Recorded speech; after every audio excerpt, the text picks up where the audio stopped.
Bonjour à tous, bonjour à toutes. On va pouvoir commencer cette table ronde de début d'après-midi qui portera sur la question plus de fruits et légumes dans nos assiettes, est-ce meilleur pour la planète? Alors avant de commencer et d'introduire les intervenants, je souhaitais vous faire un peu une introduction.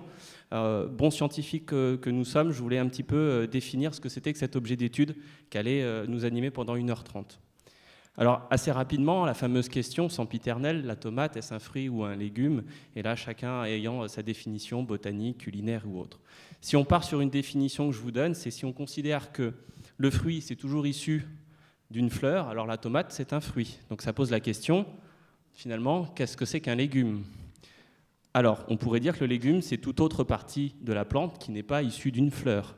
Donc on va retrouver, finalement, les fleurs en tant que telles, comme l'artichaut, les feuilles, les salades, les tubercules ou racines, la carotte, les pommes de terre, les bulbes comme les oignons, les germes, on peut parler de germes, les petites pousses de soja, des tiges comme le poireau.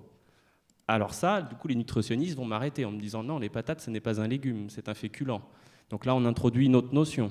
Et enfin, j'ai mon collègue botaniste qui va me rappeler que les légumineuses, aujourd'hui appelées fabacées, ont des fruits, et ces fruits, on les appelle les légumes. Et donc là, mes collègues nutritionnistes vont me dire, oui, enfin, c'est des légumes, mais des légumes secs. Et mon petit frère qui me rappellera, ah, ben c'est comme les fruits secs. Enfin, ce qu'il faudrait retenir du coup des fruits et légumes, c'est que c'est globalement issu des végétaux. Alors à ça, mon collègue Bosseron va me rappeler que non, les céréales, c'est aussi des végétaux, mais ce n'est pas un fruit et pas un légume. Alors du coup, on peut se poser la question du champignon qui n'est pas un végétal, est-ce un fruit ou un légume? Bref, comme vous voyez, difficile de définir ce sujet. Alors, pourquoi c'est aussi difficile? C'est parce que finalement, j'interfère dans cette introduction plusieurs notions, que ce soit la notion botanique, la notion agronomique ou la notion économique et filière, et enfin la notion culinaire. Alors si on focus, je vous passe la botanique parce que rentrer dans les familles botaniques, les solanacées et tout ça, on peut y passer 1 heure. Dans l'agronomie, finalement, qu'est-ce qui va interférer? C'est déjà, on va questionner la façon de produire. Et là, on va trouver différentes filières de production au niveau agronomique. On a la filière maraîchage, Eric, tu pourras en parler. Enfin, on a tout ce qui est les productions sous serre, on peut même parler de systèmes hors sol. On a les systèmes de légumes plein champ, donc dans des surfaces comme l'oignon. Et puis enfin, on a les systèmes vergers. Et demain, on voit apparaître de nouveaux systèmes de production qu'on va appeler les systèmes en indoor. Ce sont des produits, alors là, c'est un exemple de projet qui s'appelle Futura Gaia, qui travaille sur des systèmes rotationnels pour faire produire des salades. Au niveau économie filière, et là, l'autre Eric qui pourrait me corriger, on va avoir plutôt deux univers qui vont se dessiner. On va avoir les fruits et légumes qu'on appelle frais, donc ceux que vous mangez directement, que vous pouvez croquer ou cuisiner et cuire. Et enfin, les légumes transformés. Vous allez trouver les conserves, les surgelés, les concentrés, les fruits comme les pruneaux ou les bigarreaux. Si on parle culinaire, finalement, je vais être très simpliste parce que je suis plus agronome que cuisinier, mais c'est qu'on va trouver l'univers du légume qu'on va définir dans un univers du salé et enfin l'univers du fruit, l'univers plutôt du sucré. Donc ça amène à une diversité de définitions, c'est-à-dire nous avons des fruits et légumes que nous définissons chacun par rapport à l'univers professionnel ou personnel que nous avons. C'est une diversité de modes de production, donc ça va interférer dans la question qui nous est posée. C'est aussi une diversité des modes de transformation, on pourra aborder aussi cette question. Et enfin, comme le voit, sucré et salé, c'est aussi des modes de consommation qui sont différents derrière fruits et légumes. Alors ça, c'est le premier objet d'étude. Après, on nous demande de définir qu'est-ce que c'est meilleur pour la planète. Est-ce que c'est la façon de produire les fruits et légumes? Est-ce que c'est finalement la manière dont je vais préserver autour l'environnement? Est-ce que c'est le transport? Est-ce que c'est la manière dont je vais manger? Est-ce que c'est les bénéfices santé? Donc, pour introduire ça, je vais introduire un concept, c'est le concept de One Health, une seule santé. Je ne sais pas si ici vous le connaissez, c'est quelque chose qui commence à être de plus en plus connu, qui est plutôt émergent des années 60-70 par l'univers des médecins et des vétérinaires, notamment au niveau des épidémies, qui visaient à dire mais en fait il faut que les vétérinaires et les médecins travaillent ensemble pour prévenir les épidémies. Et aujourd'hui, c'est un concept qui prend plus largement et qui considère l'unité globale de l'ensemble des êtres vivants comme une seule santé. On parle aussi de concept santé globale, mais je ne rentrerai pas dans la différence entre les deux, elle est assez complexe et elle pourrait nous prendre encore 1 heure. Donc finalement, la question, elle nous vise à nous questionner sur l'impact et la contribution des fruits et légumes à cet enjeu de santé unique. Alors, pour me présenter, je serai cet animateur et accueilli d'autres intervenants. Donc, je suis le responsable du développement pour VG Police Vallée sur tous les territoires Centre-Val de Loire et Auvergne-Rhône-Alpes. Je vais prendre 2-3 minutes pour parler de Végépolis Vallée. Végépolis Vallée, c'est une association qui est aujourd'hui financée à 50% par les pouvoirs publics et 50% par les cotisations de nos membres. On est financé notamment par la région Centre-Val de Loire qui, je sais, soutient aussi cette action des rencontres François Rabelais. On est une équipe de 30 personnes réparties sur 4 régions. On va de la Bretagne à la Savoie. Et moi, je gère la partie qui couvre de Orléans jusqu'à Lyon. On travaille avec plusieurs entreprises qui vont de l'amont à l'aval. Donc on va trouver des acteurs qui travaillent sur tout ce qui va être la sélection variétale, la production de semences. On va trouver aussi des acteurs qui travaillent sur tout ce qui est la santé du végétal et les machinismes agricoles. Enfin, des acteurs de la production et puis des acteurs de la transformation et de la valorisation des végétaux. Et donc je ne parle pas que des fruits et légumes puisque j'intègre l'ensemble des végétaux à cette réflexion. On travaille sur plusieurs niveaux d'action. Au niveau de la R&D, on a une action sur tout ce qui est production. Donc comment on fait pour améliorer les systèmes de production. Et parler à des acteurs de la production d'améliorer leur système, il faut leur parler de marché, de débouchés. Et donc on intervient aussi sur des innovations en termes de valorisation des végétaux. Donc voilà, donc pour accueillir cette table ronde, j'accueille Catherine Renard, qui est directrice de recherche à l'INRAE et directrice du Carnot Caliment. Éric Roy, président de ces rencontres François Rabelais, maraîcher et les Jardins des Rois, avec un joli jeu de mots pour la région. Et enfin, Éric Le Pêcheur, qui est donc directeur de la restauration à l'Université d'Orsay et membre du conseil d'administration de Interfel, qui est l'interprofession des fruits et légumes.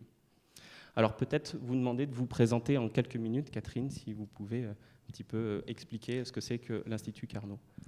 Merci beaucoup Aurélien. Donc, comme vous venez de le dire, donc, je suis directrice de recherche INRAE, donc l'Institut national de recherche pour l'agronomie, l'alimentation et l'environnement. Et dans ce cadre-là, j'ai travaillé essentiellement sur la transformation des fruits et légumes. Et je suis également la directrice du Carnot Caliment. Carnot, c'est un dispositif du ministère de la Recherche qui a pour but de favoriser le développement économique par l'innovation, et ceci via la recherche partagée, publique, acteurs socio-économiques. Donc le Carnot Caliment, c'est un des 39 Carnots existants. On regroupe 13 entités qui sont sur toute la France, avec des compétences en termes de transformation des aliments et également en termes de caractérisation de ces aliments, donc caractérisation sensorielle, caractérisation physique, caractérisation nutritionnelle, des aspects de nutrition, donc étudier les effets d'un certain nombre de comportements nutritionnels, étudier également par exemple l'effet du microbiote ou de probiotiques sur la santé, pour aller jusqu'à éventuellement proposer de nouvelles solutions en termes de bien-être et en assistance notamment à un certain nombre de start-up. Merci beaucoup. Et Éric, si vous pouviez dire quelques mots pour vous présenter et votre exploitation, un peu aussi le marché de niche dans lequel vous vous êtes placé. Oui, tout à fait. Donc, je suis issu d'une longue lignée de maraîchers dans ma famille. On est implanté sur la région Tourangelle depuis un peu plus de 2 siècles maintenant. On a migré du centre de Tours vers la commune de Saint-Genoux, qui est à 6 km d'ici. J'ai eu un début de carrière qui était placé sous le signe du légume feuille que j'ai produit pendant pas mal d'années, et surtout pour des marchés qui étaient orientés vers la grande distribution ou les marchés de gros. Et puis je suis passé il y a maintenant 7 ans de ça, on va dire 6 ans pour être très précis, sur le marché du mini-légumes à destination de la restauration, plutôt restauration de qualité, donc bistronomique ou gastronomique. Et on cultive beaucoup de légumes racines sur 7 hectares de terre, avec seulement 2-3 hectares qui sont cultivés à chaque fois parce qu'on est en agriculture bio, donc on fait des rotations intelligentes pour essayer de préserver nos sols. Et du coup, je travaille avec une 50aine de restaurants étoilés pour la plupart dans toute la France, avec également un ancrage local ici avec les restaurants de qualité qui sont dans la région. Et je suis également membre du Collège culinaire de France, où je suis un membre actif de cette association qui regroupe au niveau national 3000 membres, dont la moitié de de cuisiniers restaurateurs et l'autre moitié de producteurs et artisans. Et le but de cette association est de créer du lien et de créer de la synergie au travers de tout un tas de rencontres et d'événements pour pouvoir faire rencontrer ces deux mondes directement et gagner en qualité de travail à tous les niveaux. Merci beaucoup. Donc le deuxième, Éric. Alors, oui. Vous pouvez vous présenter puis un petit peu expliquer ce que c'est que cette grande maison Interfel. Alors, moi, je suis Éric Le Pêcheur. Donc, comme c'est marqué directeur de la restauration, je suis ingénieur à l'Université d'Orsay dans ce secteur d'activité. Je suis aussi l'ancien président national de la restauration collective en gestion directe, qui représente 60% de ce secteur. Et puis, du coup, je participe activement à cette interprofession. Il existe beaucoup d'interprofessions, c'est même une des spécificités françaises, et en particulier l'interprofession des fruits et légumes qui a 15 familles, de l'amont à l'aval, et qui permet de porter les enjeux de l'alimentation, et en particulier du fruit et du légume frais, pour faire grandir en consommation, évidemment, mais aussi pour faire de la recherche. Et donc cette interprofession a deux piliers, le centre technique, le CTIFL, le centre technique qui fait de la recherche, de la formation, de l'accompagnement. Plus de 250 chercheurs quand même sont dans le CTIFL.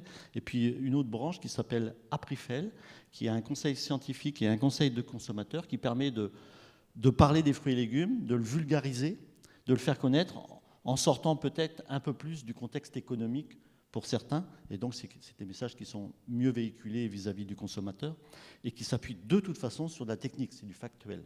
Et ça permet aussi de travailler sur cette dimension de connaissance, d'éducation et de promotion du produit. L'intérêt, c'est évidemment que nous soyons acteurs de la loi Egalim. Vous savez qu'il y a eu des États généraux, il y a eu la loi Egalim qui est sortie des États généraux, et le président de la République a demandé, à juste titre d'ailleurs, aux interprofessions de porter cette loi dans chacun des secteurs d'activité, en particulier sur les fruits et légumes, aux interprofessions. Tout simplement parce qu'ils représentent un certain nombre de familles qui concourent à la réussite de ce portage. Et donc l'interprofession s'est engagée sur un plan de filière. Mais pour le porter, évidemment, c'est plus facile de le porter au niveau régional aussi. Et donc, il a été créé en ce moment, et en particulier, c'est la semaine dernière, à l'Open Agri-Food, on a validé le comité régional de l'interprofession. C'est-à-dire qu'on décline le projet national vers les régions pour l'adapter et pour le mettre en synergie. Voilà en quelques mots l'interprofession. Ça fait une belle définition et un beau scope d'activité. Alors, si on revient finalement... Dans ce que je présentais, on pourrait prendre une chaîne de valeur et si on interroge Meilleur pour la planète, on pourrait questionner aussi les modes de production et déjà interroger M. Roy, qu'est-ce que ça veut dire quand on est maraîcher, quand on dit qu'on veut des systèmes de production, on va dire, qui préservent l'environnement et comment ça se concrétise concrètement dans le travail de tous les jours? Alors on a plusieurs façons d'aborder le sujet. Hier, une question a été posée que je trouvais assez intéressante, à laquelle on n'a pas répondu assez, c'était, vous parlez beaucoup de circuits courts, vous parlez beaucoup de produits bio, vous parlez beaucoup d'alimentation de qualité et de proximité, mais en tout état de cause, il faut constater que la majeure partie des fruits et légumes consommés en France se sont achetés en grande distribution et proviennent de filières qui ne sont pas des filières circuits courts et bio forcément. Donc ça, c'est un constat qu'il ne faut pas du tout négliger. Et ici, c'est vrai que ce genre de rencontre, François Rabelais... je ne veux pas dire que c'est de l'entre-soi, mais on est tous à peu près convaincus de la nécessité de bien s'alimenter pour mieux vivre et de mieux produire pour contribuer à cette bonne alimentation. Mais il n'empêche qu'on a une grande partie de nos concitoyens qui ne sont pas sensibilisés à ça et on a un gros boulot à faire là-dessus. Bon, ça, c'est un autre sujet. Ceci dit, au niveau des modes de production, il ne faut pas croire que, en ce qui concerne les fruits et légumes, les seules petites exploitations, dont la mienne, peuvent suffire à alimenter le marché au niveau national. Même au niveau local, et pourtant on est une région, la Touraine, où on a beaucoup d'entreprises productrices de fruits et légumes, on contribue pour une toute petite partie à l'approvisionnement du marché tourangeau. Une grande agglo comme la nôtre qui fait plus de 300 000 personnes, il ne faut pas rêver, la majeure partie des légumes sont achetés en grande distrib et issus de filières importantes. Donc ces filières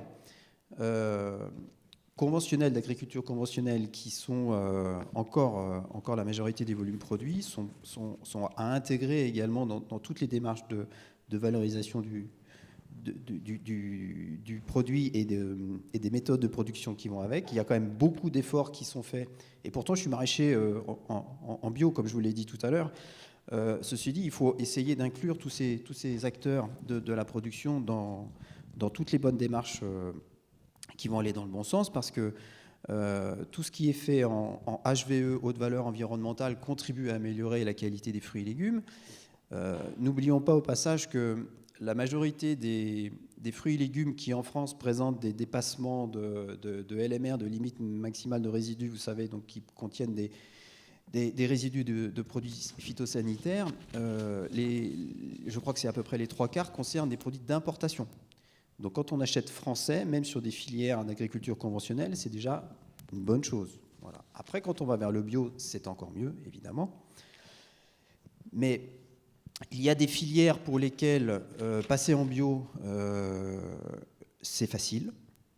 La mienne notamment. Moi, pour ma production de mini-légumes, c'est comme une évidence d'être en bio, parce qu'on est sur des cycles de culture qui sont extrêmement courts. Donc il n'y a pas du tout une nécessité d'apporter de produits phytosanitaires et ni même de fertilisants, parce qu'on a une plante qui exporte très très peu d'éléments nutritifs pour avoir un développement assez restreint. Donc dans mon cas, c'est facile à faire. Par contre, il y a d'autres productions et exploitations qui vont être dans des impasses techniques. Alors après, c'est toujours une histoire de choix, évidemment, parce que ça concerne souvent des exploitations qui sont en monoculture ou qui sont sur des surfaces importantes de 1 ou 2 ou 3 produits. Quand on est très diversifié, c'est bien plus facile à réaliser et à être vertueux dans ces pratiques agricoles. Mais il faut reconnaître que ça ne peut pas concerner tout le monde. Il faut reconnaître aussi que on ne peut pas balayer comme ça d'un coup de baguette magique certains modes de production, je pense aux cultures sous serre, hors sol notamment. Alors là, je vais me faire tirer dessus peut-être, ou je vais me faire un petit peu l'avocat du diable, mais un maraîcher bio qui va défendre le hors sol, c'est quand même un comble. Mais je ne veux pas forcément le défendre, mais essayer de comprendre certaines choses. C'est que le hors sol, par exemple, il a été développé dans les années 80. Pourquoi ? Parce qu'au départ, il y avait des problèmes. La première raison, c'est des problèmes de maladies de sol qui étaient récurrents, et pour lesquels il y avait, malgré l'intensification de la chimie à cette époque-là, il n'y avait plus de solution en chimie. La deuxième raison, c'était une raison qui concernait la qualité de travail, donc la difficulté de recruter de la main-d'œuvre pour récolter. Donc il fallait avoir des systèmes où la main-d'œuvre puisse travailler beaucoup plus efficacement. Donc toutes ces exploitations qui nous produisent des légumes hors sol ont fait aussi d'énormes progrès pour gérer les intrants, gérer l'eau et gérer l'ensemble de tous les moyens de production, ce qui fait qu'il ne faut pas leur tirer forcément à boulet rouge dessus, hein, attention. Donc je pense que tous les modes de production auxquels on pourrait se référer créent ensemble un apport nécessaire à la filière légumes en France. Et donc il ne faut pas dire on va faire que du bio ou on va faire que du conventionnel ou que tel ou tel système, mais c'est un ensemble qui doit être développé au cas par cas et au plus juste dans chaque territoire. C'est ça, avec la diversité des systèmes de production qu'on peut voir. Et puis le travail de fait que changer un système de production, c'est aussi une prise de risque. Et un exploitant, il vit quand même de ce qu'il fait pousser. Et donc s'il prend trop de risques aussi, il y a des moments, voilà, l'accompagnement au risque est une démarche assez intéressante. Alors si je peux me permettre, oui, il ne faut pas oublier que de toute façon, quelle que soit la taille de l'entreprise, on reste des entreprises. Donc à un moment, il y a des décisions à prendre comme un chef d'entreprise, comme un artisan, un charpentier, un maçon, un directeur de PME, un gestionnaire de PME prendra des décisions qui peuvent être risquées. Voilà. Et nous, on travaille la terre, on travaille des produits vivants avec tous les aléas qui sont autour, mais on prend des risques comme tout chef d'entreprise. Alors, du coup, par rapport à ces accompagnements, et je regarde Interfel aujourd'hui, quand on voit la diversité de systèmes de production et la nécessité d'en faire évoluer, comment aujourd'hui Interfel, de par avec le CETIFL et ses collaborations par ailleurs, aujourd'hui a investi pour pouvoir aider la contribution, on va dire, scientifique et des connaissances agronomiques pour faire évoluer ces systèmes ? Vous l'avez compris, 250 chercheurs, ça bosse. Ça bosse, ça cherche, et puis ça étudie aussi beaucoup, puisque nous avons la mise en place de recours à des prédateurs naturels qui petit à petit s'exercent pour éliminer un certain nombre de parasites. Nous avons aussi la création de haies, réservoirs, qui permettent aussi de ne pas avoir de prédateurs, ou en tout cas d'en limiter certains. Il y a la confusion sexuelle qui est étudiée aussi. Vous voyez, c'est une vraie recherche pour accompagner les acteurs, avec parfois des obligations de traitement. Je pensais à la betterave, puisque je suis dans une région où il y a des betteraves, où on a vu qu'il y avait des contraintes et des obligations. Je pense qu'il ne faudrait pas tomber non plus dans l'excès, au regard de notre démarche qui, aujourd'hui en France, est plutôt vertueuse, pour ne pas éliminer nos agriculteurs de demain, parce que je ne voudrais pas avoir le risque demain de ne plus avoir d'agriculteurs en France, parce qu'on a eu une exigence qui dépassait la limite du raisonnable, avec évidemment les contraintes qui sont ouverture totale au niveau de l'Europe, voire pays étrangers. Donc, vous voyez, donc on a vraiment des contraintes économiques, et il le parlait, c'était un chef d'entreprise, donc il faut aussi marier toutes ces contraintes-là.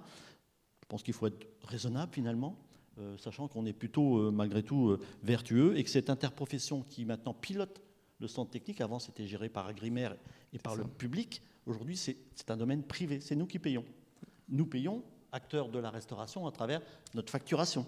Et donc c'est normal qu'à un moment donné, nous puissions être redevables vis-à-vis de nos citoyens, vis-à-vis de nos convives, pour que nous répondions à leur demande, qui est finalement aussi la nôtre, puisque nous sommes aussi des consommateurs. Ça, c'est pour le centre technique. Il y a aussi Aprifel. Aprifel, je vous donne quelques chiffres quand même, parce qu'on n'a pas forcément notion de tout cela. C'est 18 000 professionnels de santé qui sont équipés. On parlait des médecins ce matin. Tous n'ont pas la notion de la nutrition.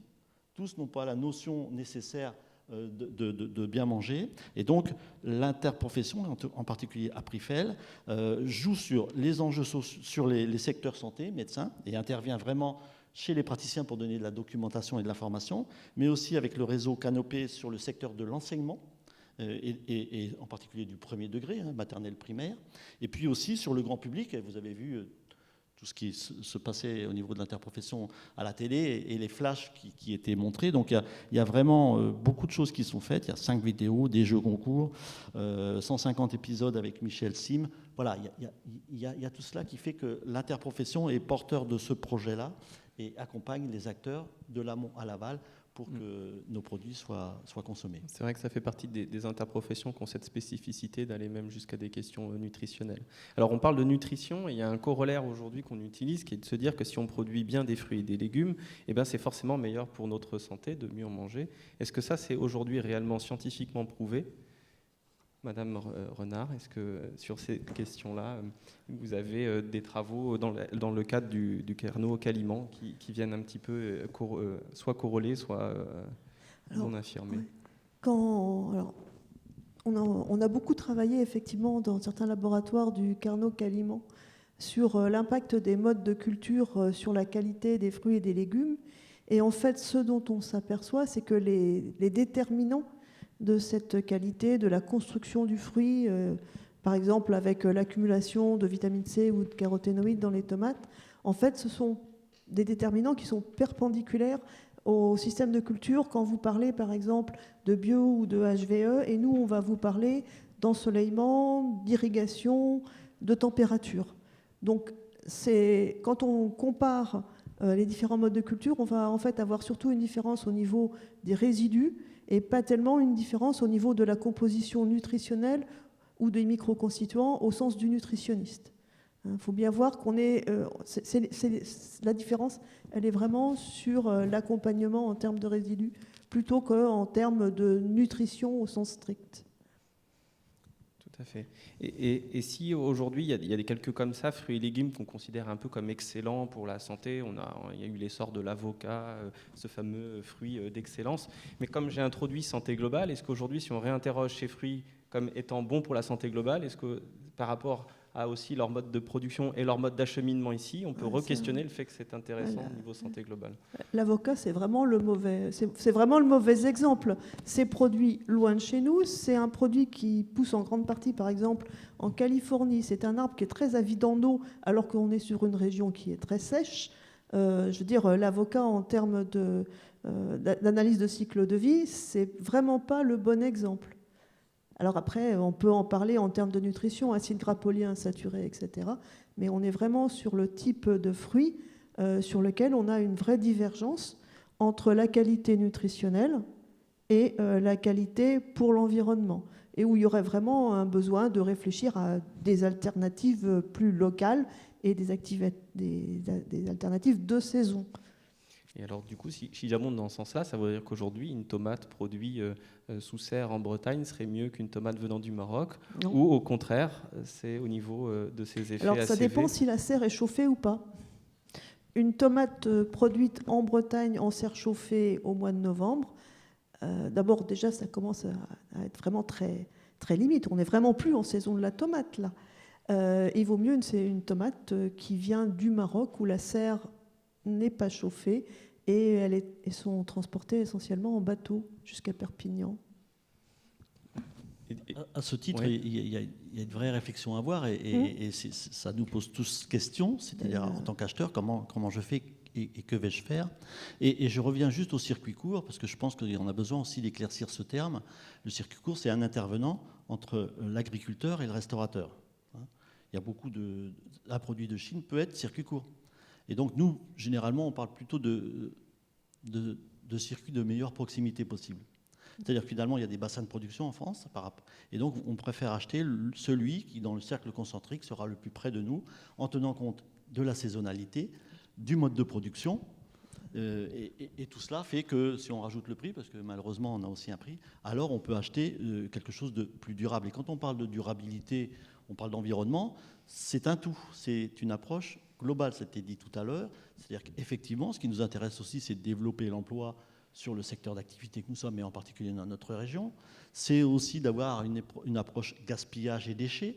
C'est probablement réfléchir aussi au mode de conservation des produits. On sait qu'on a une forte production l'été sur des saisons particulières, et que fait-on des produits qui ne sont pas consommés?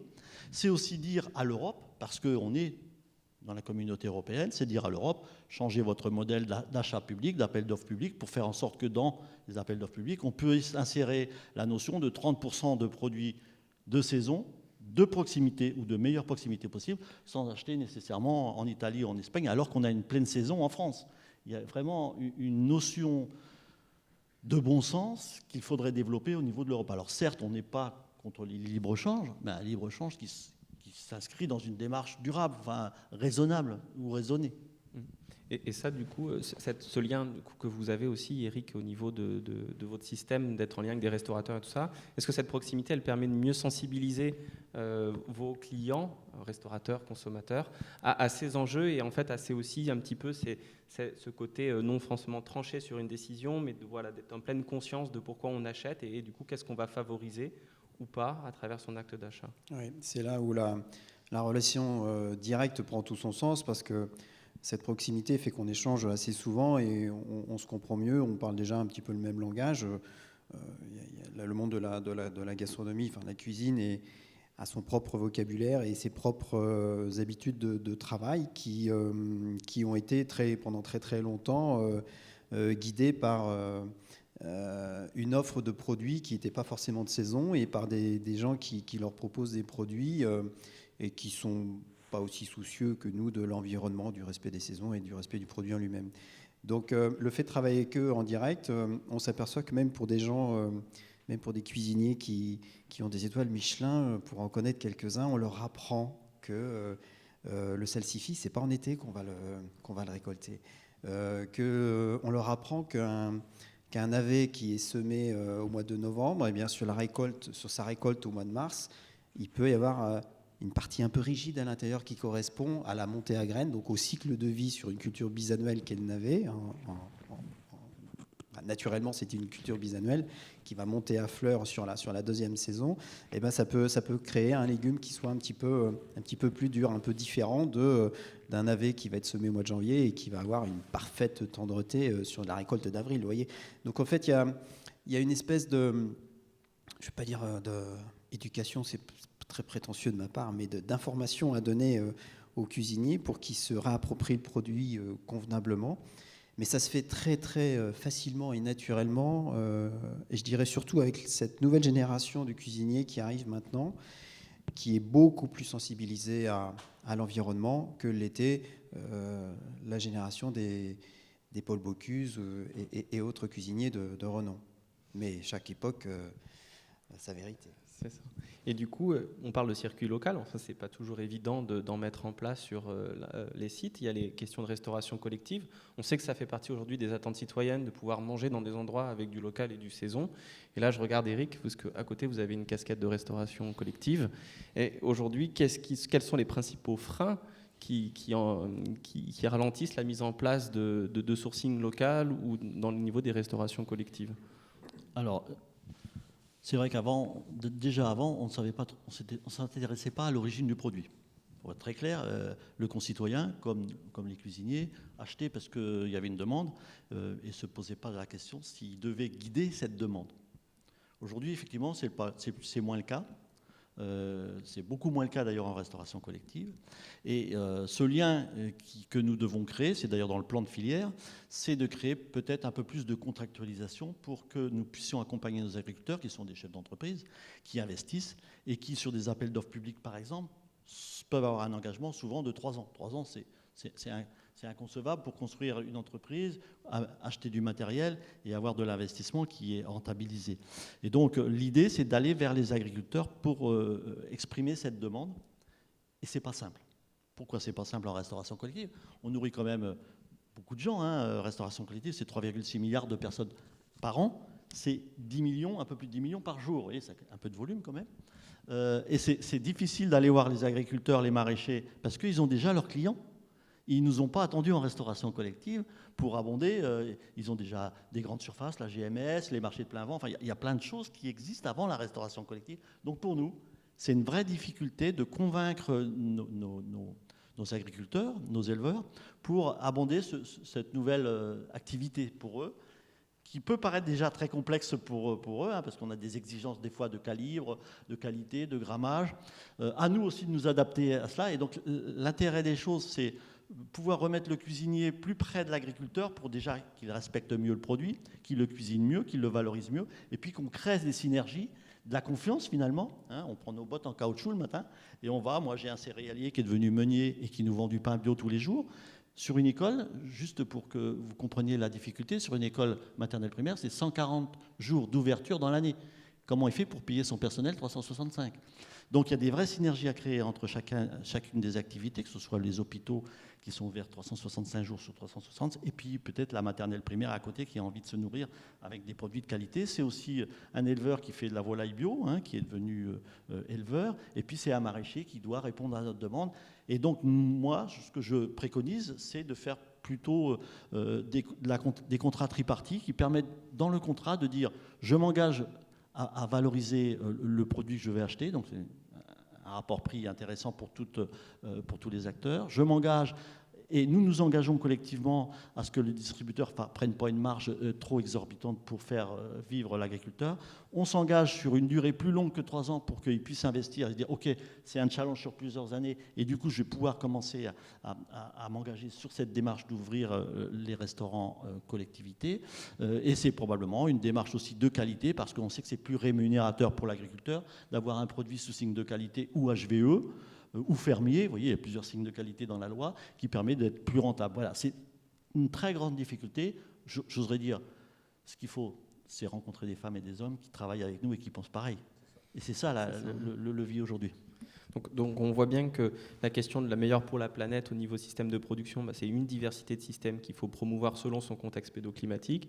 La question de la logistique pour arriver à avoir des fruits et légumes, elle questionne les questions du local, les difficultés aussi à sourcer en local. Mais on parle après de régime alimentaire, finalement, mieux manger. Il y a une plante, et elle n'est pas dans Interfell, mais je l'ai présentée comme un légume sec, c'est finalement les protéines végétales qui viennent avoir un intérêt nutritionnel, c'est avéré, on le lit partout, que c'est bien de manger plus de protéines. Et pour autant, aujourd'hui, ce qu'on voit, c'est que c'est pas si développé que ça dans nos cultures. Alors pourquoi? Est-ce que, Catherine, il y a des travaux qui le montrent? Parce que c'est aussi une plante, on peut le dire, si on fait le lien avec l'agronomie, qui est très intéressant au niveau agronomique. Oui. Les légumes secs, c'est vraiment quelque chose qui serait intéressant en termes de One Health, puisque c'est à la fois la santé au niveau du sol, avec leur capacité d'enrichissement en azote et donc diminution des intrants.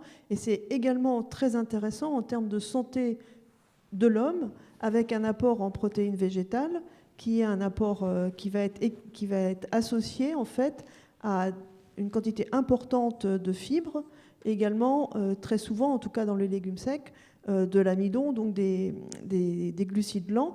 Donc en termes nutritionnels, c'est également quelque chose qui est très intéressant. Mais ce dont on s'aperçoit, c'est que les Français mangent, je pense, moins de 2 kilos par personne et par an de légumes secs. On est parmi les plus mauvais consommateurs de légumes secs au monde.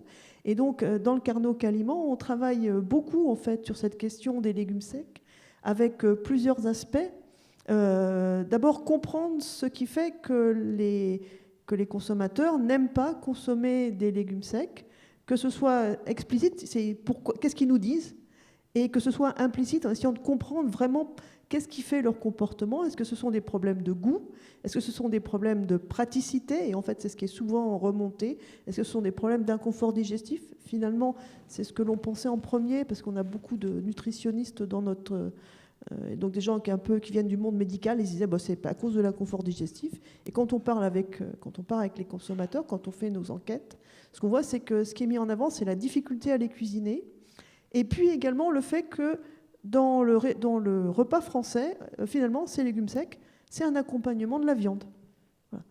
Donc on travaille sur comprendre les problèmes de goût également, en essayant d'aller vers les légumes secs. On travaille aussi sur les protéines végétales, donc des protéines qui sont extraites d'un certain nombre de légumes secs, notamment le pois.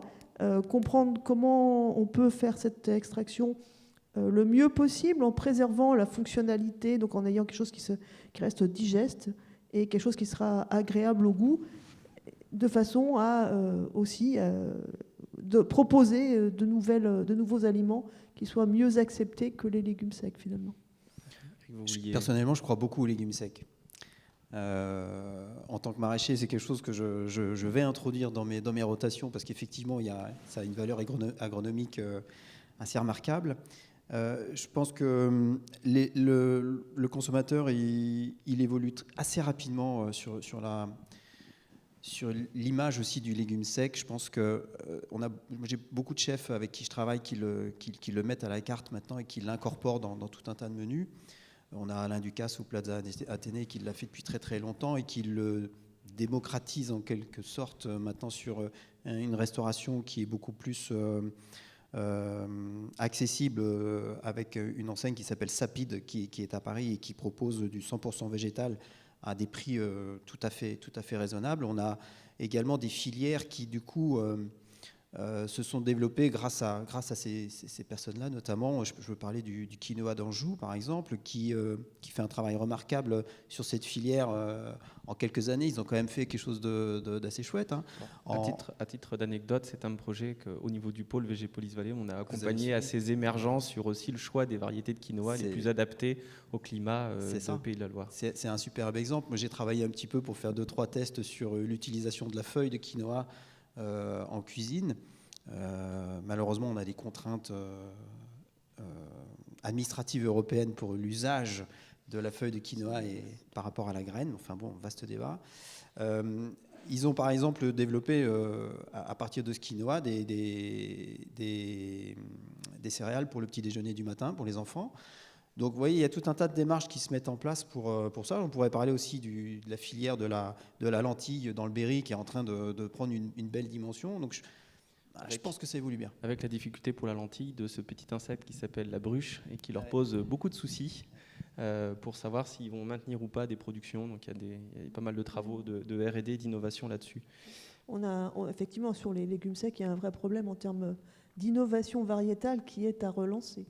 Donc c'est des choses que INRAE relance avec à la fois l'exploration de nos collections, puisqu'on a des collections, et également des programmes de recherche pour arriver à des légumes secs qui soient avec des productions plus régulières, ce qui était d'ailleurs un des problèmes en général de ces produits. Et le quinoa, ça a un gros avantage, c'est que ça a une protéine qui est équilibrée, alors que les légumes secs, eux, en général, sont déficitaires dans 2 acides aminés dont je ne me rappelle pas le nom et ont besoin d'être complémentés par exemple par des céréales. Et c'est pour ça d'ailleurs qu'on voit très souvent, traditionnellement, une association légumes secs céréales, qui a une vraie rationalité nutritionnelle. Tout à fait. Vous vouliez intervenir ? Oui, juste pour redire qu'on est quand même dans une belle démarche d'évolution depuis plus de 15 ans. Changer un modèle agricole, c'est pas simple. On a quand même une dynamique, malgré les différents ministres de l'Agriculture qui se sont relayés, une dynamique plutôt et un chemin qui s'est écrit. La loi Egalim nous oblige, au moins en restauration collective, à faire un plat végétarien par semaine. Et quand il y a du choix possible dans l'établissement, c'est tous les jours. Vous voyez, c'est écrit tout cela. Donc il y a quand même il y a un chemin qui est tracé. Alors, tout à l'heure, on parlait des contrôles. Inutile de vous dire qu'on n'aura pas de contrôle dans les établissements. On arrive à avoir, grosso modo, tous les 10 ans, un service vétérinaire qui peut passer. Vous imaginez que ça ne va pas être sa priorité de regarder si la loi est respectée. Mais au demeurant, il y a quand même une forte mobilisation pour aller dans ce chemin. D'abord parce qu'il faut changer probablement notre modèle alimentaire, enfin, en tout cas le rééquilibrer pour, on va dire des grands mots, sauver la planète, je ne suis pas sûr, mais enfin, en tout cas pour la rendre plus vivable et plus longtemps en tout cas. Donc voilà, on est vraiment dans cette dimension, mais la difficulté qu'on a chez nous, évidemment, c'est de reformer le personnel. Moi, j'ai refait une formation dernièrement pour cuisiner les légumes.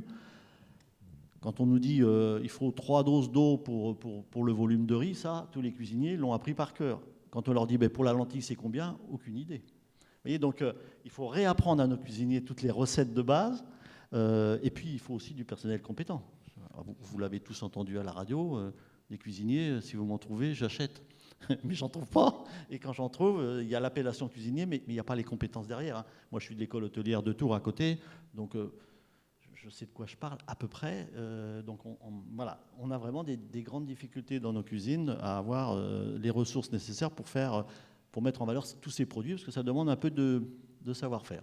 Tout à fait. Et puis pour corroborer aussi ce qui est dit, il y a un grand plan qui a été lancé suite aux épisodes de 2020 de Covid, qui a été lancé par le ministère de l'Agriculture pour relancer tous les sujets autour des protéines végétales. Donc c'est plusieurs millions d'euros qui ont été investis dans la R&D, notamment pour répondre à ça. Il y a aussi un autre sujet, on parle des protéines végétales, mais il y a aussi un petit peu plus de niche, et je vais regarder Eric. On parle de retour des légumes anciens, parce qu'on retrouve des propriétés intéressantes. On parle aussi de super fruits. Alors j'ai un exemple, je sais que du côté plutôt de l'Orléanais, un groupe de producteurs s'est mis à aller ramener de la rogna, de l'argousier, des petits fruits un peu comme ça, on va dire exotiques. Il y a une Canada, Nord-Canada ou Nord-Allemagne, parce qu'ils ont des propriétés. Aujourd'hui, si j'arrive avec un cahier des charges et vous dis, voilà, ça c'est des trucs, demain je les veux dans mon panier, qu'est-ce que ça a comme impact pour vous, comme maraîcher, de changer aussi vite de production ou d'introduire ces nouvelles productions dans vos systèmes ? Alors moi, je suis un mauvais exemple parce que je produis que les légumes que j'aime manger. Mais la rogna, c'est un particulier quand même. Voilà. Non, après, bon, de toute façon, c'est qu'une question de choix d'entreprise. Encore une fois, je le répète, mais il faut que ça corresponde déjà d'une part à son terroir. Et moi, la définition du terroir que j'ai, c'est que le terroir, c'est un homme, un sol et un climat. Donc là, on a à peu près le triptyque nécessaire pour analyser votre question. C'est-à-dire que si l'homme il a envie de le faire, bon déjà, ou s'il n'aime pas le produit, ça va être compliqué. Le sol, évidemment, parce qu'on a des sols argileux ou des sols sableux ou limoneux et on ne pourra pas faire le même légume dedans.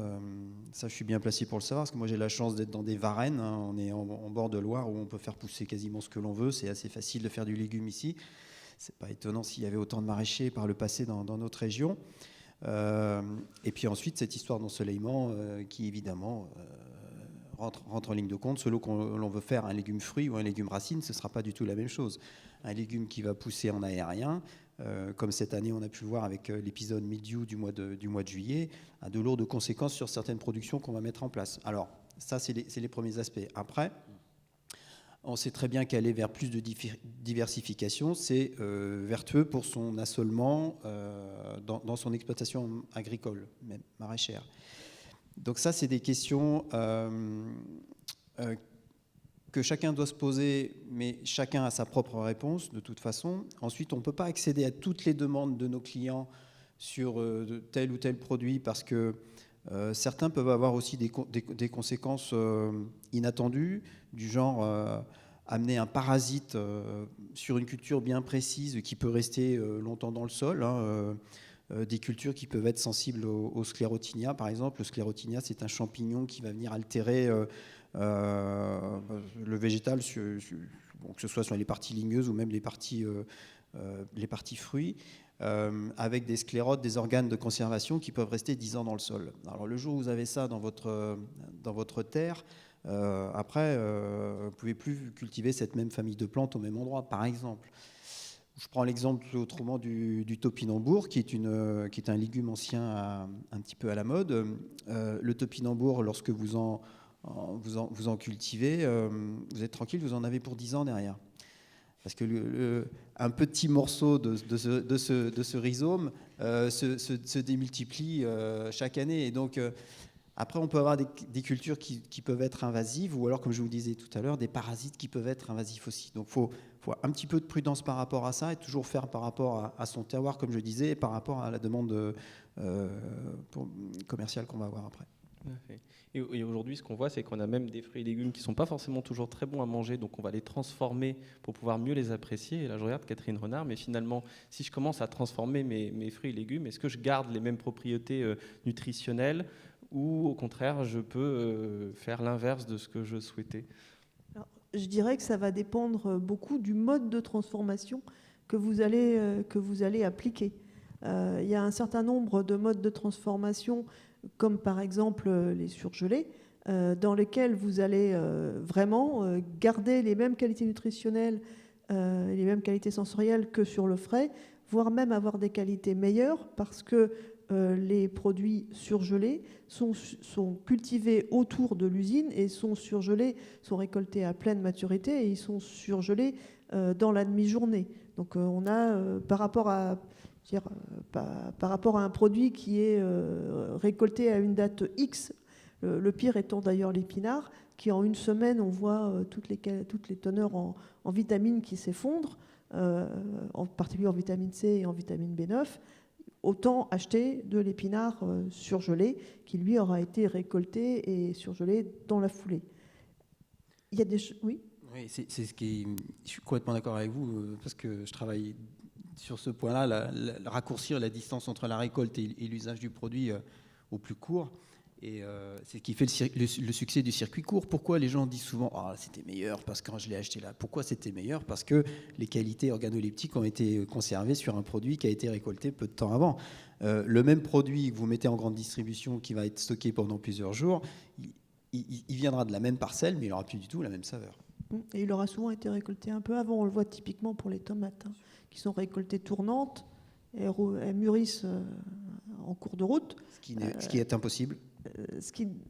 Elles deviennent rouges. Oui, mais au niveau du taux de sucre. Au niveau du taux de sucre, effectivement, il y a tout un tas de choses. La tomate a besoin d'être nourrie, en fait. Et donc, la même tomate, la même variété, récoltée et mangée tout de suite, et récoltée vert tournant, mangée 10 jours après, c'est pas la même chose. Et c'est pas tellement une question de variété ancienne ou de variété nouvelle, c'est vraiment une question de circuit. Et donc, la deuxième question, sur les transformations, vous avez également les transformations type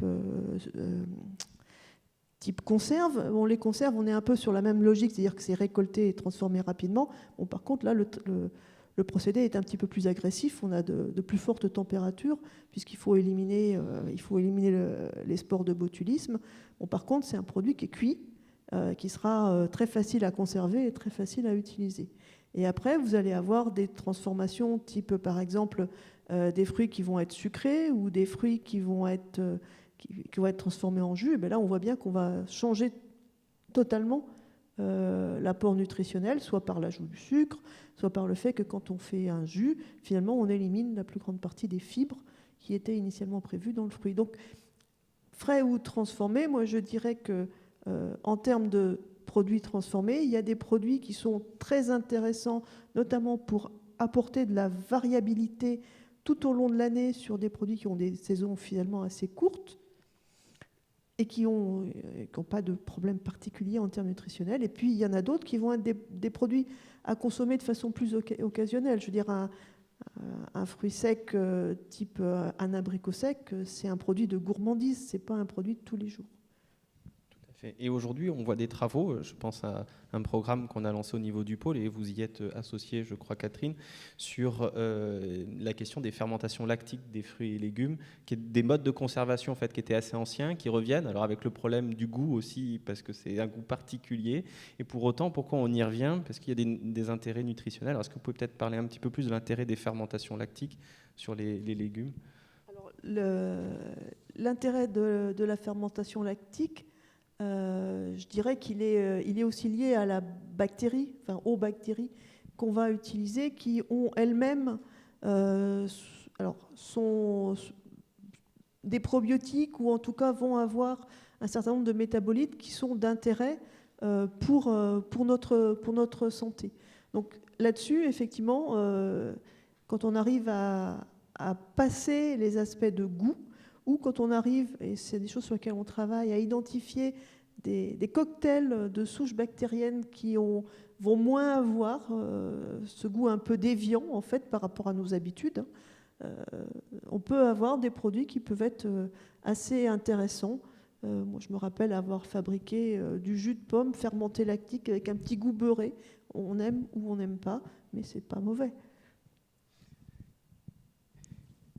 Merci pour cet échange. C'est pas, au niveau Interfel, par rapport à tous ces sujets de conservation et de transport et de logistique. C'est quelque chose qu'il faut conserver, parce qu'on oublie, nos générations présentes aujourd'hui oublient ces modes de conservation. Ils n'en trouvent pas le besoin, et parfois nos grands-mères n'ont pas laissé le message des modes d'utilisation de tous ces produits qui pouvaient être conservés l'hiver et mangés. Moi, je voulais revenir sur les produits moches, parce que c'est aussi une des thématiques que l'on aime à construire. Vous avez la société Bisque, qui est passée d'ailleurs dernièrement à la télé, qui permet de récupérer tous ces produits entre guillemets moches, qu'ils soient bio ou pas d'ailleurs, et qui permet, nous, de les revendre. Donc on se sert, on a un contrat avec eux, et on a plus de 10% des produits qui passent par eux et qui arrivent chez nous plutôt que d'aller vers la poubelle. Donc ça aussi, ça fait partie de la loi que vous connaissez, la loi sur le gaspillage alimentaire. Hein. Et ça nous oblige, nous, évidemment, à réfléchir et à proposer des solutions et des alternatives par rapport à ça. Donc c'est intéressant. Juste revenir aussi sur un élément qui me semble intéressant, c'est la rotation de culture. Ça fait aussi partie de nos démarches, et à réfléchir tous ensemble pour que finalement on redonne aussi de la valeur au territoire, et qu'on puisse nous permettre d'avoir des produits de qualité à travers cette rotation de culture. Et donc je pense par exemple à Bleu Blanqueur, qui, grâce à ces rotations de culture, en remettant de la luzerne, du lin et des choses qu'on utilisait moins, nous permet d'avoir des produits de qualité dans nos assiettes, avec une qualité nutritive qui est supérieure, avec des gaz à effet de serre qui sont notables aussi, et du bien-être animal. Vous voyez, un élément peut engendrer plein d'autres petits intérêts pour la filière, et je crois que c'est cette réflexion globale qui est intéressante. Peut-être avant de donner la parole à la salle pour les questions, j'avais une question à vous trois. On parle de meilleur pour la santé, j'ai parlé de santé globale, et finalement 2020 était une année où le mot santé nous a beaucoup occupés. On parle de Covid, et donc du coup on est un peu plus peut-être conscient de l'enjeu de la santé. Est-ce que sur les fruits et légumes, on pourrait dire qu'il y a eu un avant et un après Covid, ou pas du tout? Peut-être donner la parole d'abord à Éric Roy. Alors, sur mon positionnement maraîcher, hein, Oui. Ouais, je vois ce que vous voulez dire. Le soir de l'annonce du confinement, au mois de mars 2020, donc je perds 100% de mes clients, parce que je travaille quasiment que pour la restauration. Donc immédiatement, j'ai mis en place un système de panier assorti, donc avec tous les mini-légumes que j'avais en ce mois de mars. Et en quelques semaines, on s'est mis à pouvoir vendre toute la production que l'on avait. Donc on s'est débrouillé comme on a pu. Mon site internet était à peine prêt. Il me manquait une dizaine de jours pour que la boutique en ligne soit prête, parce que j'avais déjà prévu de faire ce genre de vente auparavant. Et pendant le premier confinement, il y a eu un engouement incroyable pour venir vers les agriculteurs et vers les circuits ultra courts. Et donc du coup, sur quelques semaines, on y a cru. On s'est dit, là, il se passe quelque chose. Et même si le mini-légume est une niche, et un produit de niche, et on sait très bien qu'on ne peut pas se nourrir que de mini-légumes, c'est juste pour agrémenter un bon repas, ou pour faire quelque chose de plus particulier. Ce n'est pas le panier qu'on trouve en AMAP traditionnellement. On a réussi à tout vendre, donc plutôt satisfait, mais dès que Emmanuel Macron a annoncé le déconfinement prévu au 14 mai, je crois, de mémoire, on a tout de suite vu les ventes sur le site qui baissaient. Et à partir du 14 mai jusqu'à fin mai, on avait des ventes qui chutaient, mais tous les jours. Heureusement qu'en parallèle, on avait nos restaurateurs qui reprenaient avec de la vente à emporter, avec diverses solutions pour pouvoir repartir. Mais donc du coup, tout cet élan du marché du particulier, ça a été qu'un feu de paille en ce qui me concerne, parce que ça n'a pas été suivi d'effet du tout. Et au deuxième confinement, l'automne dernier, j'ai tout de suite compris que ça ne fonctionnerait pas. Et donc, on est beaucoup plus parti, on a accompagné tous nos clients restaurateurs qui eux aussi l'avaient compris et qui se sont mis sur la vente à emporter. Mais en ce qui me concerne, voilà comment ça s'est passé. Et peut-être au niveau de Interfell ou Catherine, peu importe la vision. Allez-y, Catherine. Moi, je dirais que surtout ce qu'on a vu à l'occasion des confinements, c'est la très grande inventivité, flexibilité, etc., de tout le système agroalimentaire. Comme vous dites, vous rapidement, vous avez pu aller vers le particulier, etc. Donc on voit qu'il y avait une vraie dynamique au niveau des producteurs, mais par contre, effectivement, ce qu'on voit aussi, c'est qu'il y a une très grosse inertie au niveau des consommateurs. C'est comme vous l'avez dit, les enquêtes et les données montrent qu'on est revenu quasiment au système d'avant, au comportement d'achat d'avant, avec un aspect, une priorité au prix qui reste très forte et qui fait que ces comportements vertueux, finalement, ils se sont très peu pérennisés. Voire même presque un retour en arrière. Si je témoigne sur d'autres projets que j'accompagne, où on avait la chance de travailler avec la GMS, qui est aujourd'hui un des premiers distributeurs même de fruits et légumes, où on avait la chance de travailler avec les services qualité, qui étaient plutôt dans une approche d'appui, et puis qui progressivement, en sortie de Covid, on a retrouvé les services d'achat en dialogue en premier, et qui eux ont une logique de prix. Donc ça a été presque même un retour en arrière d'avant 2019. Donc c'est aussi des phénomènes. Peut-être côté Interfell, votre regard. Sur Interfell, nous, les consommations qu'on a identifiées ont été plutôt bonnes. On a plutôt des bons chiffres. On s'en sort plutôt pas trop mal en termes de consommation. Mais ce n'est pas la même. Ça n'a pas été la même parce qu'on a bien vu, fermeture des restaurants, ouverture de la GMS à plein pot. C'est presque d'ailleurs le seul établissement qui était ouvert pour vendre de l'alimentation en volume.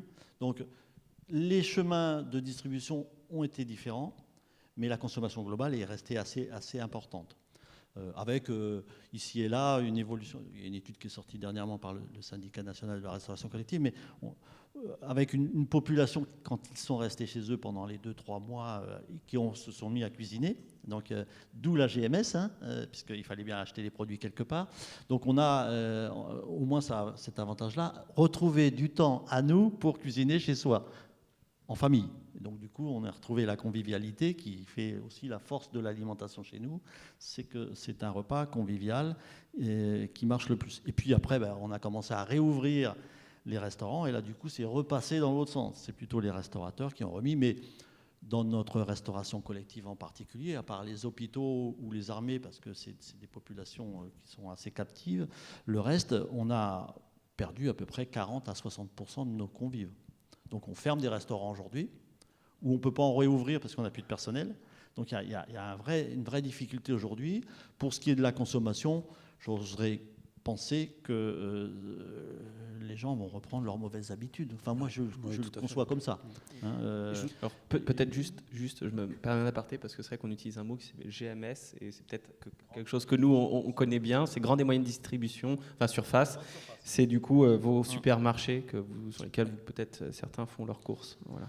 Je voudrais juste ajouter une petite chose, c'est que avant Covid et avant et après, au niveau de la restauration et des chefs avec qui je travaille, j'ai observé que beaucoup on avait profité pendant ce temps de respiration. C'est des gens qui travaillent beaucoup et ça leur a permis aussi de réfléchir sur leur cuisine et de la changer un petit peu à la réouverture. Et j'ai vu des évolutions chez beaucoup. On parlait de fermentation tout à l'heure, ça c'est un truc qui est très en vogue en ce moment dans la cuisine.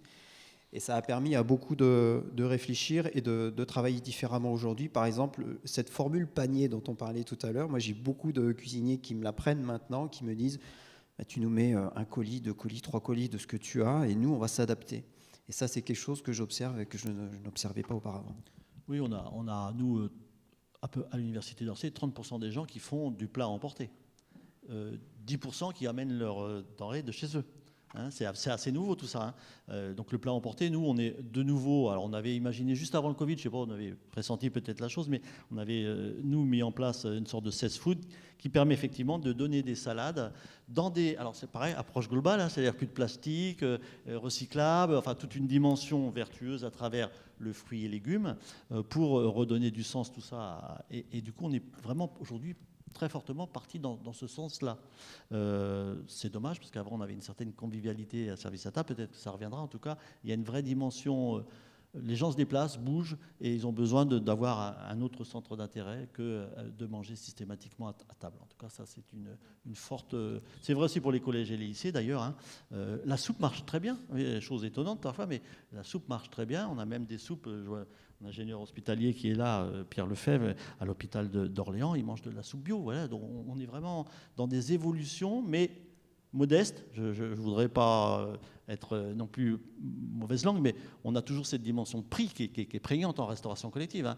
2,50 €, c'est le prix de l'assiette. Ce n'est pas qu'on est moins qualitatif que la restauration commerciale, c'est que le prix de l'assiette, il est différent. Hein. Et donc effectivement, le produit aussi. Et pour autant, on peut questionner la question de la soupe, puisque j'ai dire que boire des calories n'est pas la même chose que les croquer en termes nutritionnels. Je ne sais pas, Catherine, si vous validez ce que je viens de dire. Oui, mais... oui. Boire des calories plutôt que de les croquer, vous n'avez pas la même sensation de satiété. C'est ça. Peut-être, du coup, on va... Donc vous en mangez plus parce que vous ne vous rendez pas compte que votre estomac est plein. C'est ça, la satiété. Oui, il y a la mastication qui joue beaucoup dans le sentiment de satiété. Peut-être pour finir, on a essayé avec donc les deux Eric et Catherine de brosser un petit peu dans cette question. On n'a pas pu avoir de réponse tranchée sur est-ce que c'est meilleur ou pas. Vous avez vu la diversité dans les systèmes de production et donc les questionnements qu'il doit y avoir sur chacun des territoires. La logique de transport et d'acheminement à des systèmes de restauration, soit en foyer, soit hors foyer, dans des systèmes collectifs. Peut-être aussi vous donner la parole, vous, dans la salle, s'il y a des questions à nos intervenants pour pouvoir continuer cet échange. On a jusqu'à 16h, je crois, pour continuer d'échanger sur ce sujet. Je vois qu'il y a une question...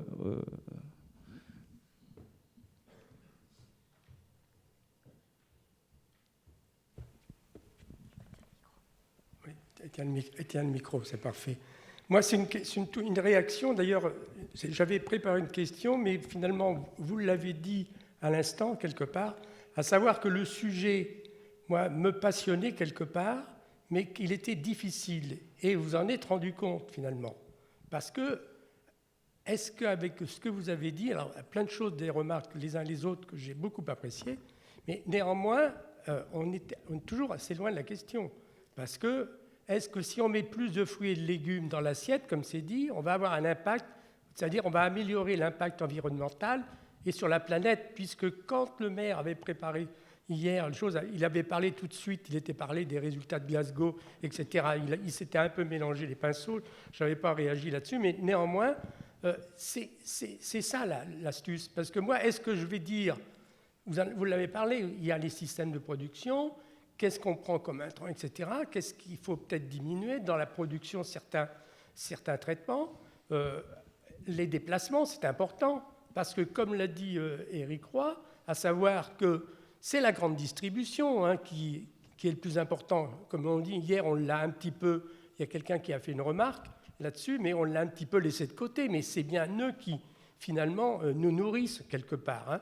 Donc, est-ce que, je vais dire à mon petit-fils, moi je lui ai déjà dit depuis une fois, tu ne mangeras pas de fraises cette année, tu mangeras les pommes du jardin de ton grand-père, parce que les fraises, elles viennent de là-bas. Hein, tu ne mangeras pas ceci parce que, voilà. Hein.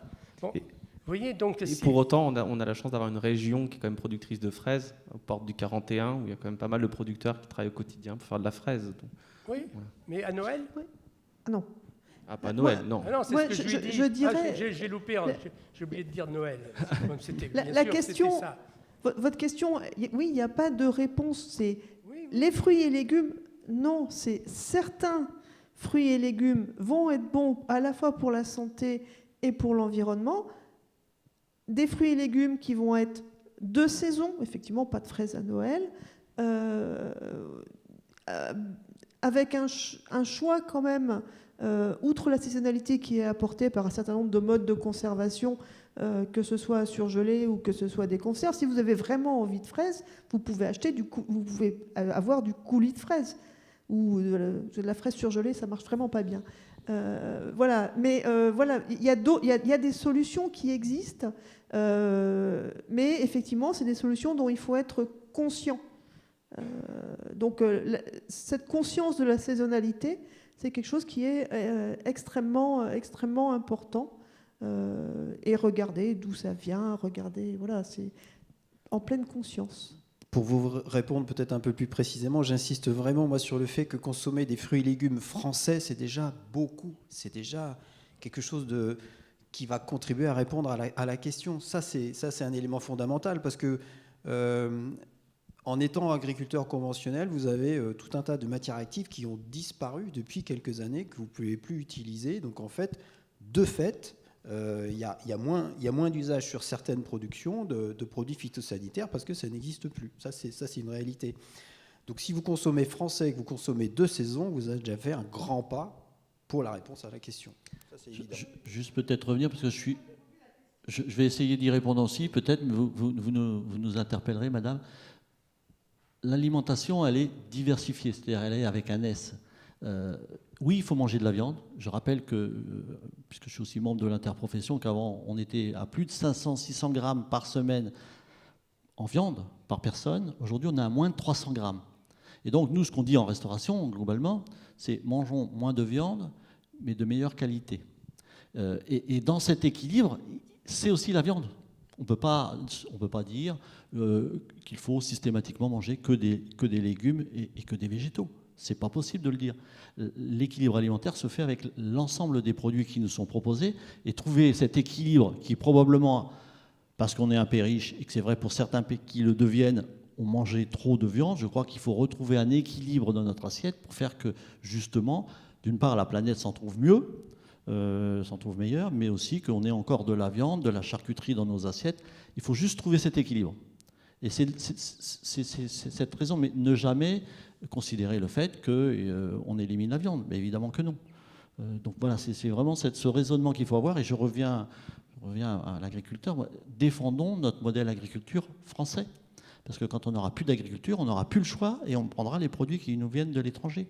Et je rappelle à cet effet que l'une des problématiques, et vous l'avez cité, c'est la transformation, c'est les produits industriels. Là, aujourd'hui, l'Europe ne nous met aucune obligation sur les fiches techniques des produits industriels qui nous sont livrés. Et ça, c'est un vrai problème. Et aujourd'hui, la France est à la traîne là-dessus, comme toute l'Europe d'ailleurs. Hein. On n'a pas cette obligation de l'avoir. Donc prenez des produits frais, de saison, de proximité, et cuisinez maison. Vous aurez au moins quelques certitudes. Oui, je vais corroborer encore un petit peu le propos. Déjà, peut-être une tradition française qu'il faut qu'on évite d'avoir, c'est qu'on a tendance à imaginer le plat français comme une viande auquel on agrémente de légumes.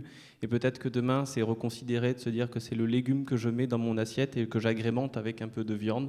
Et c'est plutôt dans cette logique, si on veut améliorer les systèmes, il y a trouver l'équilibre. On l'a évoqué tout à l'heure, les légumes secs, protéines et légumes. Et vous voyez dans des régimes, je voudrais prendre la Chine qui a très bien compris cette association. On mange du riz et du soja.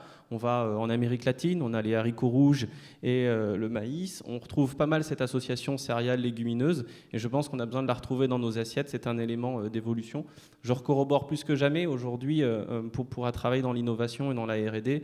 Aujourd'hui, nos filières françaises, elles innovent et elles sont constamment bien plus avancées au niveau européen que d'autres pays sur leur impact environnemental. Et donc le fait de choisir et d'être conscient de votre acte d'achat, je pense que c'est là, en fait, si vous voulez changer vos régimes et avoir un meilleur impact sur la tête, c'est questionner votre acte d'achat. Quand vous achetez, regardez, avant de regarder le label, regardez déjà où c'est produit, parce qu'on peut faire du bio en Argentine et d'être vendu en France, et c'est pas forcément qu'on est plus vertueux. Donc c'est questionner d'où vient votre produit, savoir s'il est bien de saison, et du coup si vous n'êtes pas en train d'un peu de déroger à des cycles naturels. Et puis après, c'est questionner si c'est pas à la saison parce qu'on avait vraiment besoin, c'est questionner le mode de transformation qu'il y a pu avoir ou le mode de stockage qu'il y a pu avoir derrière. Voilà. Bon. Peut-être une question devant. Oui. Alors peut-être prendre la question.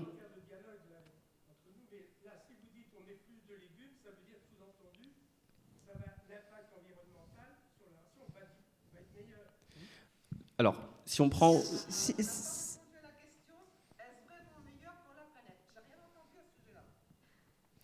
Non, ce qu'on vous a dit, et je pense que ça, on l'a vraiment dit, c'est si vous mettez plus de légumes secs dans votre assiette, là, c'est sûr que c'est meilleur pour la planète.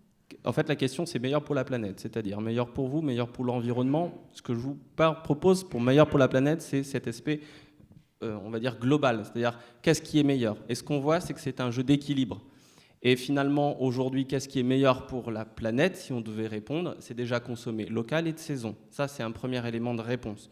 Ensuite, si on doit y déroger, puisqu'on n'est pas en capacité de produire tout en local et de saison, il y a certaines productions qu'on ne pourra pas avoir en local, il faut interroger la façon dont elles ont été transportées et transformées. Eh bien, on l'a abordé dans le cadre des questions. Est-ce que vous pouvez vous présenter peut-être ? C'est le principe des cercles concentriques, la meilleure proximité possible. Et puis on agrandit le cercle quand on ne trouve pas le produit qu'on veut et on tient compte des modes de production et des modes de saisonnalité. Mais on ne s'interdit rien. Peut-être prendre une question ici en bas. Ah bon, d'accord.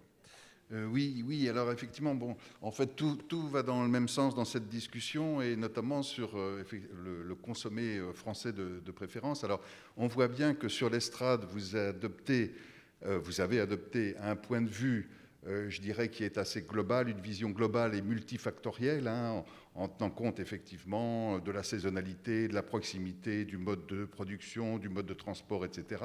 Et on voit très bien que dans la salle, les consommateurs ont beaucoup de mal à adopter ce point de vue pour deux sortes de raisons. La première, c'est qu'ils sont éminemment dirigés dans leur consommation par, effectivement, on l'a dit, la grande distribution, les grands groupes, etc. Non seulement d'ailleurs dans les supermarchés, mais aussi dans les marchés où les produits d'origine lointaine sont très fréquents et plus fréquents peut-être que les produits d'origine locale. Et en fait, le deuxième facteur qui effectivement fait que les consommateurs ont du mal à adopter votre vision, c'est les médias. En fait, ce qu'on entend dans les médias, ce sont des choses essentiellement clivantes. Alors, en ce qui concerne, par exemple, la production faite en France, on a bien vu toute la polémique, et là, je crois que vous êtes particulièrement concernés sur cette estrade, la polémique autour des pesticides sur les betteraves, où on a finalement jeté le haro sur les producteurs de betteraves en les montrant du doigt, puisqu'ils avaient milité en faveur d'un changement de position du gouvernement, un moratoire sur les pesticides. Donc, un autre sujet extrêmement rebattu par les médias et très clivant, ce sont par exemple les accords bilatéraux entre l'Union européenne et puis tel pays d'Amérique du Nord ou du Sud, où on nous dit, en exigeant moins de normes en ce qui concerne les produits quant aux intrants, quant aux organismes génétiquement modifiés, quant aux pesticides, etc., on favorise la production, le transport et la consommation de fruits et légumes par les Français, donc de produits qui ne viennent pas de France et qui ne correspondent pas aux meilleures qualités nutritionnelles. Donc c'est tout ça qui fait, on voit bien qu'il y a un peu un divorce entre la salle et l'estrade. Et j'allais dire même comme question finale, je vous donnerai la parole en disant, mais si vous étiez conseiller du gouvernement, du Parlement en France, est-ce qu'il y a une mesure législative au niveau français ou au niveau européen que vous conseilleriez pour justement améliorer, disons, aller dans le sens multifactoriel où vous êtes, privilégier le local, privilégier la saisonnalité, etc. Le souci, et on va être assez transparent, c'est que si quelqu'un qui vous préconise avoir la solution à cet enjeu et qui vous l'affirme, il a de grandes chances de vous mentir. C'est la conclusion. Et c'est pour ça, d'aujourd'hui, j'ai travaillé un peu à un moment donné dans mes études en Irlande et on n'aurait pas le même débat avec des Irlandais. Ce qu'il y a, c'est qu'il y a un facteur sociologique dedans. C'est qu'aujourd'hui, un Irlandais sur deux a une personne qui travaille dans l'agriculture dans sa famille. Aujourd'hui, en France, on est beaucoup moins lié en fait, à l'agriculture. On l'a été. Et ce qui fait qu'aujourd'hui, la complexité d'un système agricole, parce qu'aujourd'hui, quand on est agriculteur, j'ai envie de dire, c'est le système le plus complexe d'entreprise qu'on peut avoir.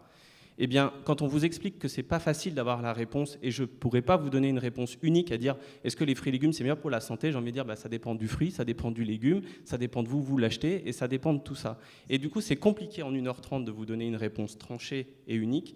Donc si aujourd'hui on devait être conseillé auprès, et certains le sont, on est en lien avec les instances publiques, c'est plutôt d'aller favoriser une diversité de systèmes et de reconcevoir les systèmes par rapport à leur ancrage territorial. C'est-à-dire qu'aujourd'hui, comment on va travailler avec des maraîchers sur la vallée ici de la Touraine, ça va être une certaine approche, il y a un accès à l'eau qui est intéressant. Je vous avoue, quand moi je rentre du côté du Puy-de-Dôme, à Clermont-Ferrand, travailler avec des maraîchers avec un accès à l'eau qui n'est pas le même, je ne peux pas avoir la même réflexion et le même système et même promouvoir la même chose. On a tendance à voir au niveau consommateur, on dit, mais de toute façon c'est simple, le message c'est consommer du bio. Hop, c'est un message simple en disant vous aurez un impact meilleur pour la planète.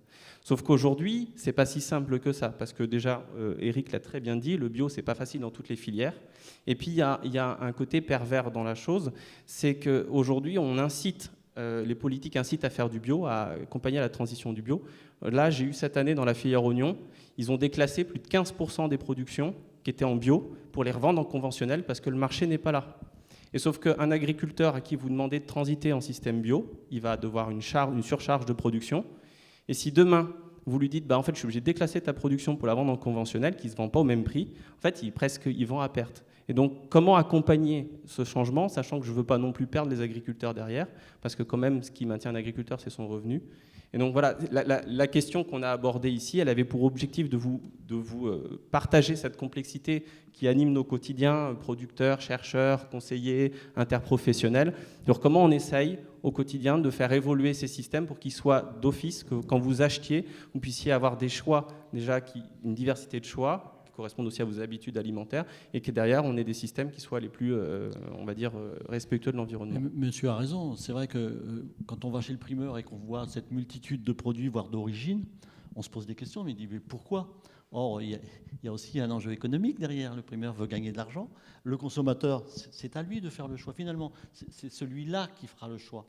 Si demain, on se met tous autour de la table et on choisit plus particulièrement tel ou tel produit, ce qui arrive, je pense par exemple à l'œuf ou à la volaille, qui a généré beaucoup de demandes sur de la volaille plein air, alors que l'Europe nous avait payé, c'est un autre débat, mais avait payé des établissements pour accueillir les volailles à l'abri. Et les gens, ils ont eu 10 ans de traite pour payer et d'un seul coup, on leur dit, mais maintenant, c'est du plein air. Ah oui, mais j'ai encore 10 ans à payer. Vous voyez, les changements de modèle sont compliqués et donc le primeur, lui, ce qu'il veut, c'est vendre, économiquement parlant. Si en plus, il vend un produit français, parce que c'est dans ses émanations, d'ailleurs, on a créé le CAP primeur. Pourquoi ? On a créé le MOF primeur. Pourquoi ? Justement, pour essayer d'aller dans ce sens-là et de valoriser notre production française. Mais c'est aussi à vous tous de choisir. Et c'est ça qui fera avancer probablement le Chimili. Maintenant, tout le monde n'a pas le choix de mettre...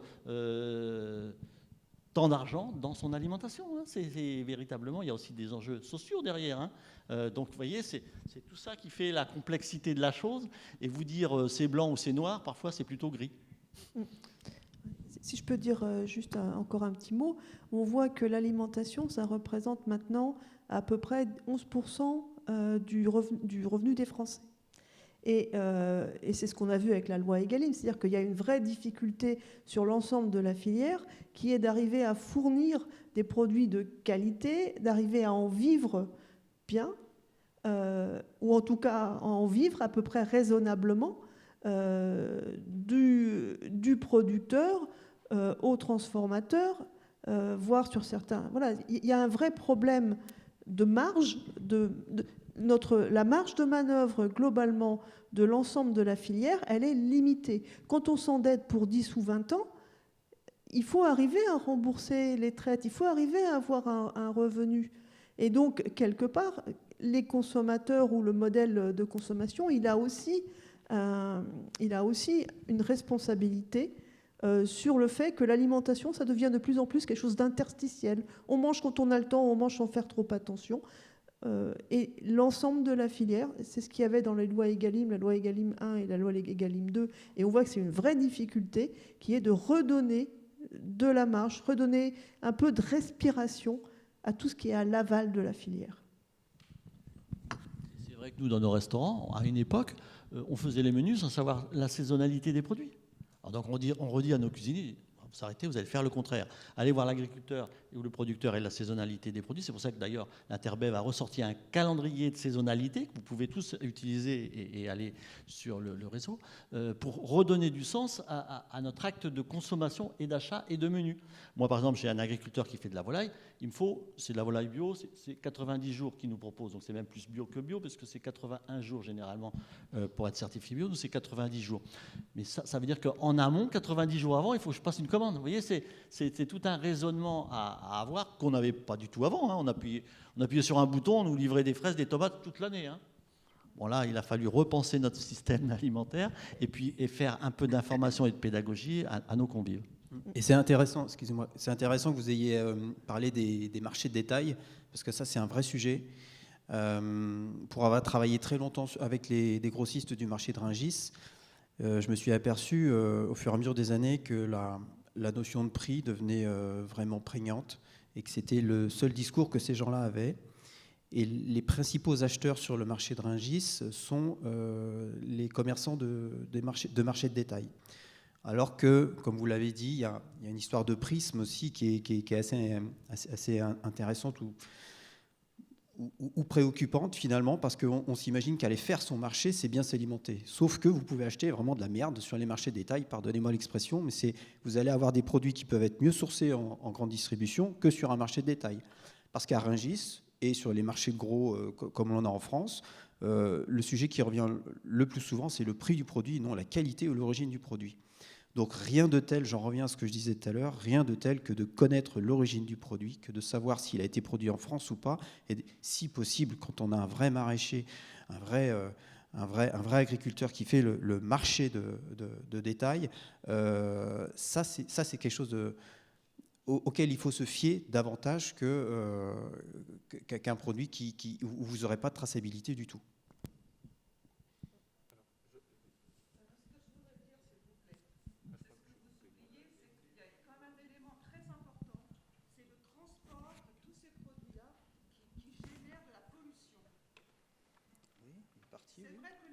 C'est vrai qu'en direct, c'est très bien, mais comme la majorité, c'est pas en direct, et vous avez toutes ces flûtes de camions sur l'autoroute qui transportent les fruits et légumes, et là, c'est là le sujet de la pollution. Non, il n'est pas seulement que là. Il fait partie de l'équation. Je crois que le transport routier, c'est 11% des émissions de CO2 en France, je crois, si ma mémoire est bonne. Effectivement, on ne peut pas le négliger, mais c'est pas le seul point qu'il faut aborder. Ouais. Il y a toute la logistique, il y a deux points, il y a toute la logistique du dernier kilomètre. Combien est-ce que vous faites de kilomètres ? Transporter dans des petites camionnettes, ça coûte plus en énergie que transporter dans un gros camion bien plein. J'ai travaillé à un moment donné sur les pommes, on avait fait le calcul. Il y a un moment où les pommes arrivent de Nouvelle-Zélande par bateau. Eh bien, il vaut mieux une pomme qui arrive de Nouvelle-Zélande par bateau que la même qui est restée pendant plus de 6 mois dans un frigo. Donc, là encore, il y a une vraie complexité et ce n'est pas simplement une question de nombre de kilomètres parcourus, c'est comment ils sont parcourus.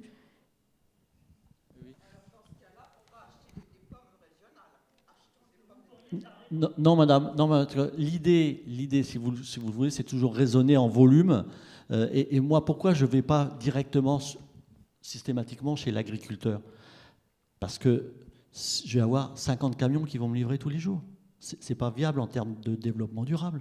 Ce qui m'intéresse, c'est que je m'assure que l'agriculteur soit justement rémunéré et que le grossiste qui va faire la massification, c'est-à-dire qui va recenser l'ensemble des besoins en fruits et légumes, pas que moi d'ailleurs, hein, on va peut-être être 15 dans le camion, lui va faire la route et il va l'organiser d'une manière d'ailleurs informatisée maintenant, hein, les chemins sont tracés et identifiés, il va faire en sorte que moi je sois livré à l'heure et avec des produits de qualité que j'ai demandé et avec un camion qui sera plein.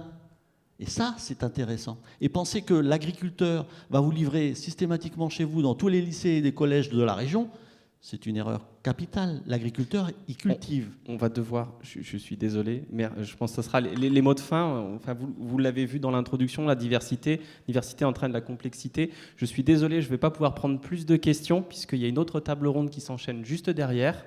Et comme par respect pour les intervenants de derrière, je vais leur laisser la tribune. Merci Catherine d'être venue de Nantes à ici. Merci Eric. Et merci Eric pour cette table ronde. Et merci à vous tous pour votre écoute.